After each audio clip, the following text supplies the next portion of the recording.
हे प्रभु, पहले सुना था कि गुरु मंत्र बिना पूजा पाठ सब बेकार है। महाराज जी, अभी गुरु मंत्र से पहले जो भी पूजा पाठ किया उसका क्या होगा? हम्म। किसने कह दिया गुरु मंत्र के बिना पूजा पाठ बेकार है? हर कर्म अपना फल देता है, फिर पूजा पाठ कैसे बेकार हो जाएगा? जिसने कहा गलत बात कही। ऐसा नहीं है। हाँ, गुरु की कृपा के बिना मोक्ष प्राप्त होना या भगवत साक्षात्कार होना ये दुर्लभ है। पूजा पाठ व्यर्थ हो जाएगा, ऐसा कैसे हो सकता है?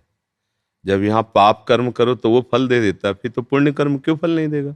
ये गलत बोला, जिसने भी तुम्हें बोला गलत बोला। ये सिद्धांत नहीं है, ऐसा सिद्धांत नहीं। हाँ, जब भगवत प्राप्ति की बात आएगी तब ये हो जाएगा कि बिना गुरु चाहे शिव विरंच सम होई, बिन गुरु भव निधि तरे न कोई। ये बात तो सिद्धांत में आती कि गुरु कृपा करके वो सूत्र, वो युक्तियां देते हैं, वो महिमा में मंत्र देते हैं, जिससे हमारा अज्ञान अंधकार नष्ट हो जाता है और हम उस ज्ञान के प्रकाश में देख पाते हैं कि हम भगवान के स्वरूप हैं, भगवान के अंश हैं। ये बातें आगे की हैं।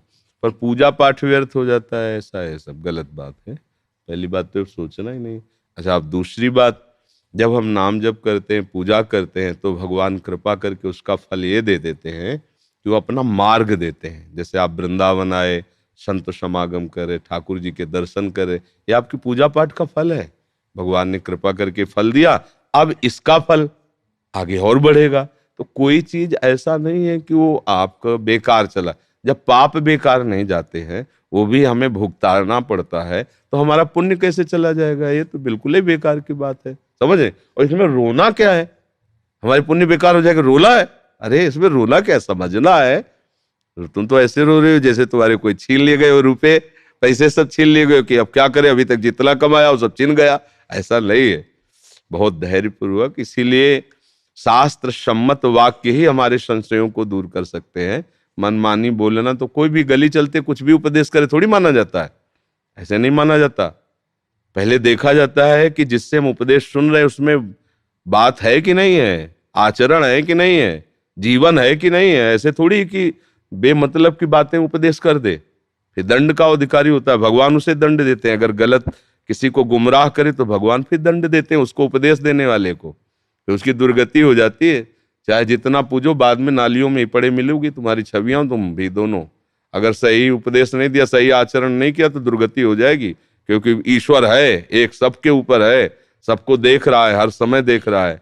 इसलिए ये बातें बिल्कुल गलत है कि हम पूजा पाठ करें और गुरु नहीं बनाए तो हमारा बेकार हो जाए, ऐसा नहीं है। जैसे आप देखो, वृंदावन आए तो आपको किसी से पता तो पूछना ही हुआ ना, वृंदावन किधर है, कहाँ जाना है। बस यही गुरु का काम होता है।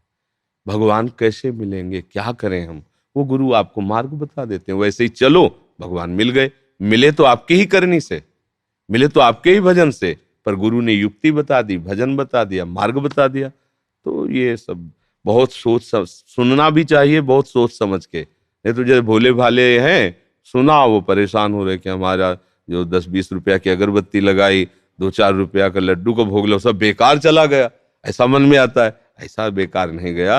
एक क्षण का भी किया हुआ पूजन भजन कभी व्यर्थ नहीं जाता। भगवान के प्रति किया हुआ कोई भी कार्य कभी व्यर्थ नहीं जाता।